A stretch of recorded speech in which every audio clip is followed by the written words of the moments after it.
My military folks, y'all gonna definitely enjoy this next video segment. And I've been saying this for a while now. Let's continue with the video. Fair use, fair use. Hey everyone, this is part 2 of our discussion with Ron Nincy. It picks up right where we left off in part 1. Welcome back. So we go beyond just looking at sort of trends in economic success and trends in poverty in this report to investigate what are the factors that are associated with greater success for Black men in America.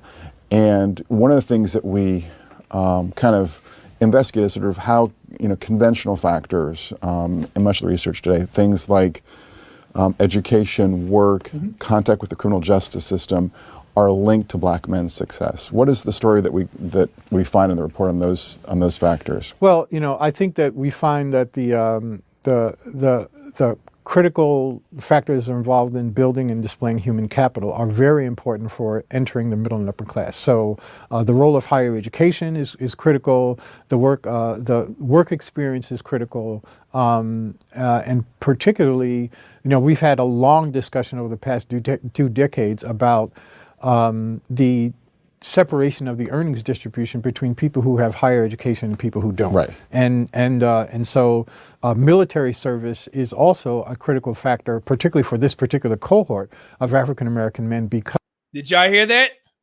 Military service plays a huge part in regards to Black men being the majority of Black men being in the middle class or higher.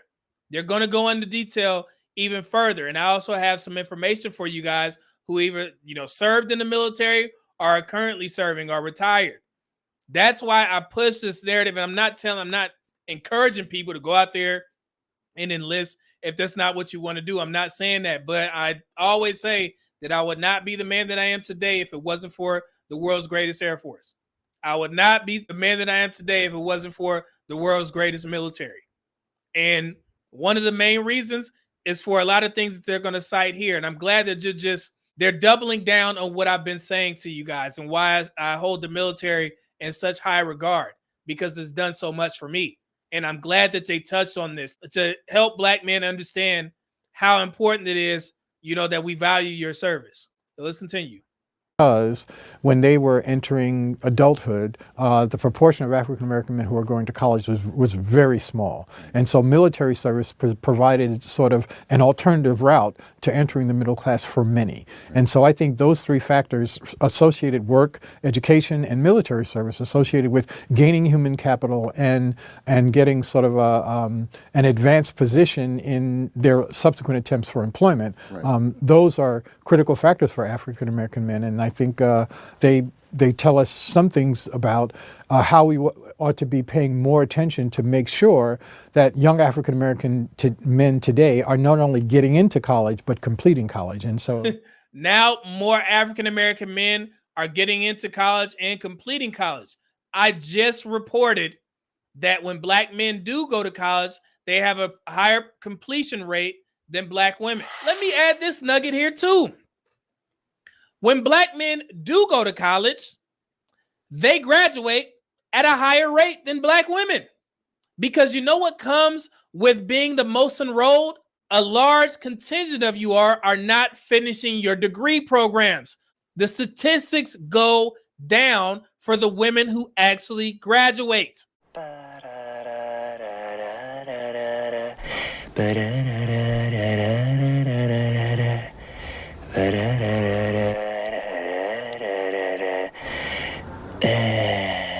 So that's why when Black men go to college, they graduate at a higher rate, because the narrative is that Black women are the most educated. But when we look at shared numbers and when Black men do attend college, they graduate at a higher rate.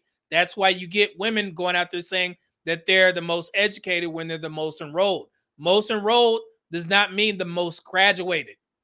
That title belongs to Black men in the Black community. We graduate at a higher percentage than Black women. Man, this is a great report. You guys see how all this stuff at the end of the year is coming together? This is amazing. Let's continue. Fair use. Encourages and directs some of the work that we are trying to undertake even now. Here, I want to show you guys something real quick. some numbers on that military service.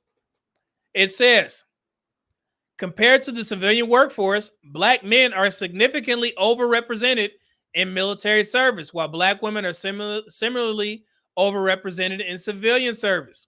Among whites, women are significantly underrepresented in military service, while men are significantly underrepresented in civilian service. The overrepresentation of Black men and women in the military can be seen as a double-edged sword. On one hand, the military has served as an important means of economic mobility for many Black men.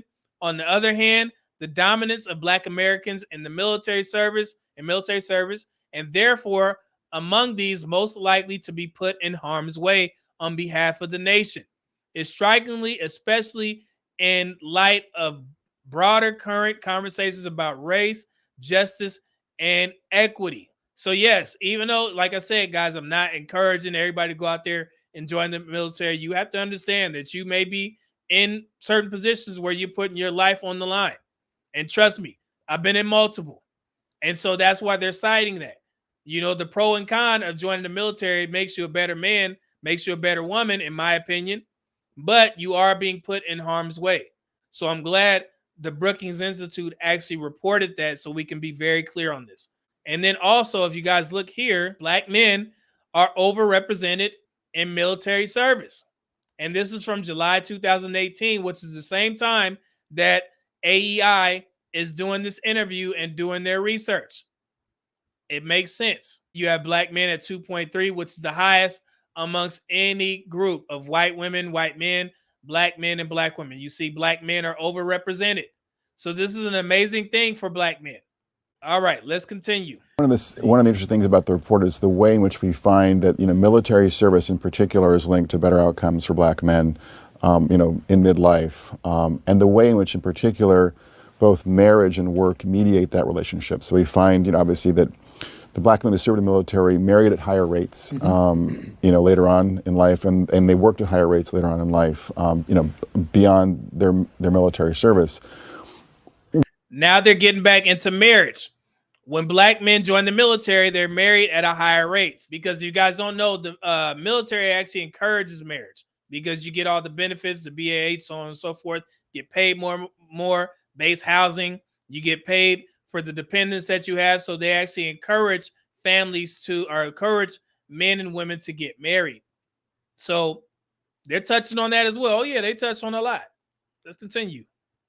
What do you think is it about the U.S. military that seems to foster perhaps a stronger work orientation and also a stronger orientation towards marriage? In fact, one study suggests that the U.S. military is the one institution in America where there is no racial divide in marriage rates. Just striking. What do you think is going on with the military there? Well, I know for one thing, military service will introduce lots of African American men into an entirely different culture that differs from their own background in lots of ways. I remember when my own older brother served in the military during the Vietnam era, and many things about that experience. I recall him coming home on his first leave, and all the things I learned about that were completely new to me as a consequence of his exposure to lots of whites in the military, where they were in some ways shoulder to shoulder, and they had to deal with lots of discrimination and the like. But he rubbed shoulders with young white men at the time, and the things that they were doing became normalized for his experience. And I think what he said there was actually true, and I've said this multiple times on my platform, where I have a more cultured approach when it comes to race relations, and that comes from being in the military. Being in the military for 20 years, there is no way that you can, as a Black man, that I would be able to sit there and be like, I don't like white people, I don't like Hispanic people, things of that nature, because these are some of the things that we kind of adapt when we grow up around just Black people all the time, right? And I'm not saying that white people, Hispanic people don't do the same thing. If you don't interact with other races of people, then you may start to develop certain ideations about that particular group that you see on TV, social media. It is what it is. But being in the military, you get placed around people of all races. And what Dr. Mincy was saying is that his brother, when he went to the military, he started to tell them stories about, hey, man, these guys are kind of just like us. You know what I'm saying? Because you kind of get forced in a situation where you're relying on somebody to protect you, and you're doing the same thing for them. So I always used to joke. I would say, man, I miss some of my good racist years by being in the military because I didn't have a chance to adopt that level of prejudice against other races of people, because I was around other races of people, and some of those guys I consider my brothers. Some of those guys, I've been a member of their wedding. I'm I'm the godfather to their children, and they are not black. Some of my best friends are white. That's funny. But yeah, so you just develop a whole worldly approach in regards to race relations. And that's not to say that you're not aware to what happened in the past to black people, but you just understand that not all white people are bad people, if that makes sense. Now, white privilege, that's a whole other discussion. Yes, my friends understand that they may benefit from some things that me as a black man, I may not. And that's because of the privilege that they have for being, for being white. And it just is what it is. And we're on a level of understanding where we can have these conversations and still remain friends. The role of marriage, the way in which the military supports marriage and has to understand the importance of strong marriages in order to enable soldiers to survive and function. I think that culture in the military is something that men generally, and African American in particular, men begin to embrace and repeat.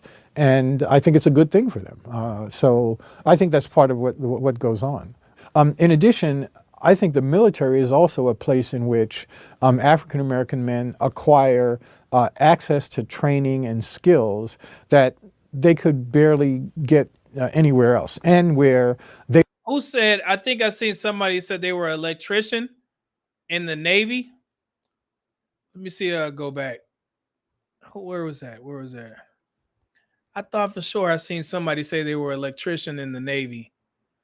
I may have missed it. Okay, here we go. Inside looking out. He said, Navy electronic training helped me get a great, well-paying tech job. See, there we go. See, then that's what they're talking about. I'm glad you're still here. Hopefully you're still here, man. But they're actually talking about the training and skills that we get in the military. Shout out to you, brother. They will leave with not only skills, specialized skills in certain areas, but employer preferences that are a consequence of their military service. So, so in a lot of ways, and that facilitates marriage on the one hand, and the stability of marriage after the fact. Sure. And so, there's a kind of signaling device going. It is operating, before, during, and after, right. In terms of sustaining marriages, which are obviously a critical key to entering the middle class, if for no other reason that you have two incomes. Right. So I think this is has been an important tool in the experience of African Americans making the transition from poverty to the middle class. And I think we have to figure out what are some alternative ways in which we can sort of acquire those same experiences and reinforce the things that facilitate economic success for black men. One of the things that comes out in the report is just the fact that for black men, being married is strongly associated with higher family income, in one's 50s. So, and I showed you guys this when we were breaking down the numbers and the statistics in regards to 50-50 and all that type of stuff. Black men tend to earn more when they're married. It just is what it is. But if that's not your goal, nobody's here to judge you. But we're just reporting the facts. Married men make more money, and that's basically because they have the responsibility of taking care of a family. So they tend to earn more. That's what that means. And this is a very key point.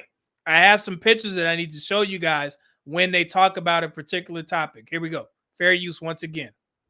And I think what people don't always realize there too is that black wives are much more likely to be employed than other wives are in America. Did you hear that? Black wives are more likely to be employed than most women in America. I have something for that. But in regards to this whole soft life and I don't want to go 50-50 and all this type of stuff, these types of conversations are new. And I'm pretty sure it is associated with social media, because there have been nowhere in history that black women haven't worked on average. And I've already showed you guys the statistics in regards to 16% of women, or less, a little bit more than that, of women are able to be stay-at-home mothers. And we're going to look at a report here in a second. But all this conversation about Black women just up and decided that they don't want to work and they want a man to pay for everything, it's stupid. And we have a whole bunch of panderers out there that are pushing this narrative on Black women as well. And they don't see that this is actually hurting them in the long run, because men are just going to pass you by. And I'm going to explain a little bit further here in a second, but let's finish. So when Black men are getting married, when they're staying married, it has a big impact on their family income, because the women in their lives are much more likely to be in the labor force. Yeah. What's the story there, do you think? Well, I think particularly for this cohort, for this cohort, it was much more true that earlier in their dual careers, African American women are as likely to be in the labor force as their husbands. And in many cases, I recall writing a paper a couple of decades ago, the earnings of African American women, wives, eclipse those of many of their husbands. Okay, so let's stop there, because I know there's going to be a woman that reads it, a Black woman. They're going to say, did you hear that? There are a lot of Black women are making more money than their husbands. And, and as you guys seen on Tyler Perry's video, I told everybody on this live stream that Black women were going to focus on him saying a man that can only pay a light bill. Even though he was using that as an example, they were stuck on him saying, why would I get married to a man that can only pay a light bill? And he was kind of being facetious a little bit by saying, hey, this is just an example, but they latched onto that. So the reason why I'm going to show these numbers real quick is to debunk any narrative that is saying that Black wives out-earn their Black husbands. April 2023, April 13, 2023, this is from the Pew Research Center, and a growing share of U.S. marriages, husbands, and wives earn about the same. So you read how they word that. It's funny. Even when earnings are similar, husbands spend more time on paid work and leisure, while wives devote more time to caregiving and housework, which is typically what happens in a marriage, right? Now let's look here. This is the actual breakdown of how husband primary or sole, egalitarian, which is basically 50-50, and wife primary or sole, for a lot of Black women who are actually earning more than their Black husbands. And that is actually true. There are a lot of Black women that out-earn their Black husbands, but it just means that the wife or the primary sole, wife is a primary or sole breadwinner in the household, is 26%, which is the highest in all categories. So married Black women are the sole or primary breadwinner in most marriage, in marriage, right? Out of all particular groups. But if you look here, 40% of Black men who are married are the sole or primary breadwinner in 40% of those marriages. So when compared to Black women at 26%, Black men at 40%, that means that 14% more married Black men are the primary or sole breadwinner in Black marriages. But if you look here, since we're talking about the 50-50 conversation, let me bring that up. In egalitarian and Black marriages, we have the highest 50-50 rate. So now, there you go. It's at 34%, and that's the highest in any demographic, right? Y'all see that? So, like I said, and I use my words very, very calculated, because I said this whole, research or resurgence of Black women saying soft life and I don't want to go 50-50. Well, Black women who are married are doing it the most. So I don't know where y'all get this narrative that Black women don't work, because they do. And this is this just breaks it down. I've shared this one a little bit more simple. Here you go. So Black women, right there, 26%. The wife earns more compared to 40% of Black men who earn more while married. Highest rate of 50-50 / egalitarian, right? Oh my goodness, Lord, we have to go through this every time. What's happening in the general population when, college, the association between college and marital status has increased in the United States. Right. And it is also true that people with higher educational attainment are more likely to marry. And so in the same way that that's contributing to inequality generally in the population, it is absolutely in the cohort that we focused on, contributing to higher economic status among African American men who married. They had two incomes into their households, and their wives were not only more likely to work, but to work at higher wages than other women. And so it's a ticket into the middle class, and one that I think is important. How can